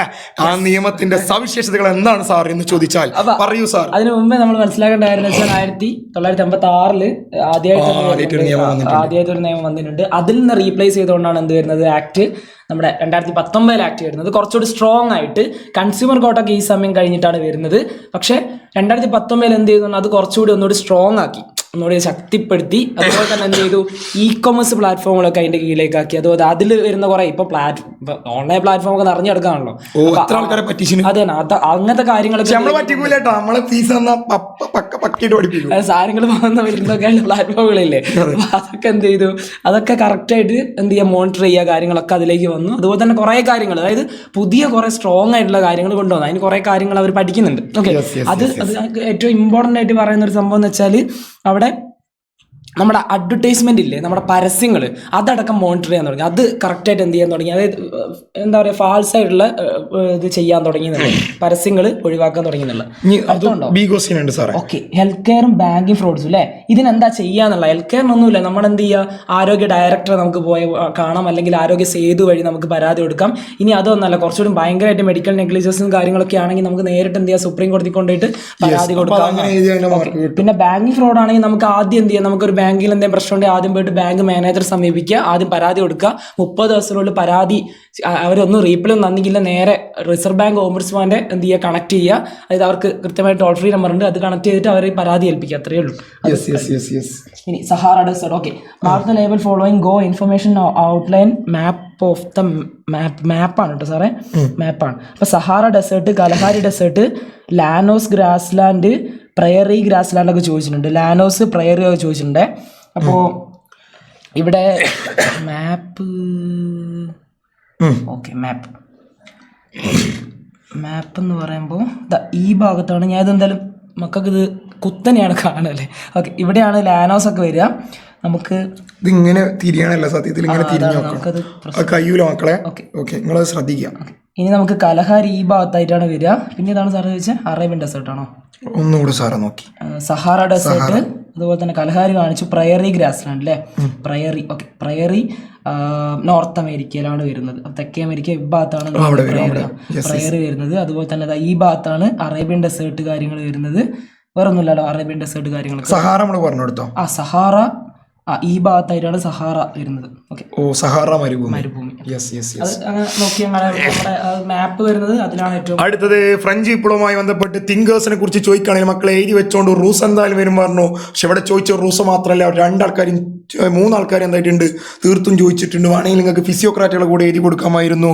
28ാമത്തെ ചോദ്യം, what the role of the thinkers in inspiring the people to protest against the injustice existed in France. ഫ്രാൻസിൽ നിലനിന്നിരുന്ന അനീതിക്കെതിരെ പ്രവർത്തിച്ചിട്ടിരുന്ന ചിന്തകന്മാരാരൊക്കെ ഓലെ കുറിച്ചിട്ടൊന്ന് എഴുതാനാ പറഞ്ഞിട്ടുള്ളത്. അപ്പോൾ റൂസോ, വോൾട്ടയർ, മോണ്ടസ്ക്യൂ. റൂസോ പറഞ്ഞ കാര്യങ്ങൾ, വോൾട്ടയർ പറഞ്ഞ കാര്യങ്ങൾ, മോണ്ടസ്ക്യൂ പറഞ്ഞ കാര്യങ്ങൾ എഴുതിയ മക്കളെ എന്താണ്, സെറ്റാണ്. അടുത്ത നോക്കി, ഹിസ്റ്റോറിയോഗ്രഫി അല്ലേ, ചരിത്രരചനയിൽ analyse the changes that occurred in historiography during the Renaissance period from the Middle Age. മധ്യകാലഘട്ടത്തിൽ നിന്ന് നവോത്ഥാന കാലഘട്ടത്തിലേക്ക് വന്നപ്പോൾ ചരിത്രരചനയിൽ വന്ന മാറ്റങ്ങൾ എന്തൊക്കെയാണ്? നമ്മൾ പറഞ്ഞു ചരിത്രരചനയെ 3ആയിട്ട് തരംതിരിച്ചു. Ancient period, medieval period, modern period. പ്രാചീന കാലഘട്ടം, മധ്യകാലഘട്ടം, ആധുനിക കാലഘട്ടം. ഫ്ലാവിയോ ബിയോണ്ടോ, ലിയോണൽ ബ്രൂണി പോലെ തിരിച്ചത്. ആർക്കിയോളജിക്കൽ എവിഡൻസിന് പ്രാധാന്യം കൊടുത്തു. പണ്ട് ദൈവത്തിന്, മിഡിൽ ഏജിൽ ദൈവത്തിന്റെ കാര്യങ്ങൾക്ക് പ്രാധാന്യം കൊടുത്തിനി. ഹ്യൂമൻ സെന്റേർഡ് മനുഷ്യൻ. യെസ്, അത് മാത്രം ആലോചിച്ചാൽ മതി, ഒക്കെ സെറ്റാ. ഇനി നമ്മൾ എസ്എ ക്വസ്റ്റ്യനിലേക്ക് പോകുന്നു. പ്രഡിക്ഷൻ ചെയ്തത് മാത്രമേ എസ്എയിൽ വന്നിട്ടുള്ളൂ. 30ാമത്തെ ക്വസ്റ്റ്യൻ വളരെ പെട്ടെന്ന് ഞങ്ങൾ പറഞ്ഞു, പെട്ടെന്ന് തീർക്കണം. ഒന്നാമതായിട്ട് എസ്എ 2 പ്രഡിക്ഷൻ നമ്മൾ നടത്തിയിരുന്നു. അതിൽ 2 വന്നിട്ടുണ്ട്. ഒന്ന് ഗ്ലോബൽ പ്രഷർ ബെൽറ്റ് വന്നിട്ടുണ്ട്. ഒന്നുമില്ല, നമ്മളെ ഈ ഒരു ഗ്ലോബിന്റെ ചിഹ്നത്തിൽ നമ്മൾ ഇപ്പൊ നേരത്തെ കാണിച്ച സാധനമല്ലേ, അതായത് ഇക്വറ്റോറിയൽ ലോ പ്രഷർ ബെൽറ്റ്. ഈ പ്രഷർ ബെൽറ്റിന്റെ ഒരു സാധനമുണ്ട്, അത് കൃത്യമായിട്ട് എഴുതിയിട്ട് അതെങ്ങനെയാണ് അത് വരുന്നത്, അതെങ്ങനെയാണ് ന്യൂനമർദ്ദാവുന്നത്, അതെങ്ങനെയാണ് ഉച്ചമർദ്ദാവുന്ന എന്നുള്ള കാര്യം എഴുതിയാൽ അത് അത് എസ് ആണ്. അത് കൃത്യമായിട്ട് അതെങ്ങനെയാണ് ഉച്ചമർദ്ദാവുന്നത്, എങ്ങനെയാണ് ന്യൂനമർദ്ദാവുന്നത് വിശദീകരിച്ചാൽ വെച്ചാൽ കറക്റ്റ് നമുക്ക് ഫുൾ മാർക്ക്. അതിന് ബി ക്വസ്റ്റ്യനോ? ഓക്കെ, അതിന്റെ ഓർ ക്വസ്റ്റ്യനും നമ്മൾ എന്ത് ചെയ്തത് അറിയോ, നമ്മൾ അതും എസ് എ ക്വസ്റ്റ്യൻ ആയിട്ട് നമ്മൾ അതെ ഒന്നിലേത് വരും അല്ലെങ്കിൽ ഇത് വരും. പക്ഷെ അതായത് ഇത് 2ാം ചാപ്റ്ററിൽ നമ്മൾ എസ് എന്റെ ഒരു കൺഫേം ചെയ്ത സാധനമായിരുന്നു, മറ്റേത് 1ാം ചാപ്റ്ററിൽ വന്ന സാധനമായിരുന്നു. അപ്പോൾ ഇത് ക്ലൈമറ്റ് ചേഞ്ച് ആണ്, നമ്മൾ എന്തായാലും ഇത് വിട്ടുപോകില്ല, ഉറപ്പായിട്ടും വരും എന്നാണ് MS പറഞ്ഞത്.